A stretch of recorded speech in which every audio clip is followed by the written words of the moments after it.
জাতীয়করণ সহ ৫ দফা দাবিতে জাতীয় প্রেসক্লাবের সামনে ১১তম দিনের মতো অবস্থান কর্মসূচি পালন করেছে ইবতেদায়ী মাদ্রাসার শিক্ষক কর্মচারীরা। বৃহস্পতিবার সচিবালয়ে দাবিনামা জমা দিয়েছেন শিক্ষকরা, তবে সরকারের তরফ থেকে কোনো সাড়া না পেয়ে অবস্থান চালিয়ে যাবার ঘোষণা দিয়েছেন। বিস্তারিত শাহরিয়ার ইমতিয়াজের প্রতিবেদনে। গেল ১১ দিন ধরে জাতীয় প্রেস ক্লাবের সামনে অবস্থান কর্মসূচি পালন করে আসছে স্বতন্ত্র ইবতেদায়ী মাদ্রাসার শিক্ষক কর্মচারীরা। কখনো তারা সামনে সড়ক অবরোধ করেছেন। ইবতেদায়ী মাদ্রাসা জাতীয়করণ সহ ৫ দফা দাবি, তবে সেই দাবি আদায় না হয় কর্মসূচি চালাচ্ছেন তারা।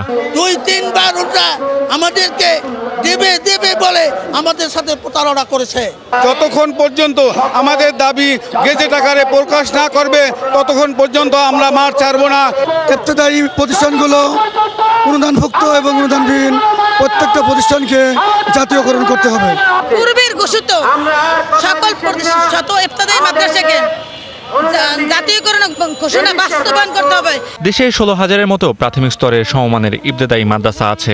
সরকারের প্রতিশ্রুতি অনুযায়ী ধাপে ধাপে জাতীয়করণ করার কথা, তবে সময়সীমা পেরিয়ে যাওয়ায় ফের তারা রাস্তায় আন্দোলনে এসেছেন বলে দাবি। সরকারি পর্যায়ে সিদ্ধান্ত নিয়ে গেজেট আকারে প্রকাশ না হবে না করবে ততক্ষণ পর্যন্ত আমরা আমাদের আন্দোলনরত শিক্ষকদেরকে সাথে নিয়ে নিয়ম শৃঙ্খলার সহিত আমরা আমাদের মতো আন্দোলন চালিয়ে যাব।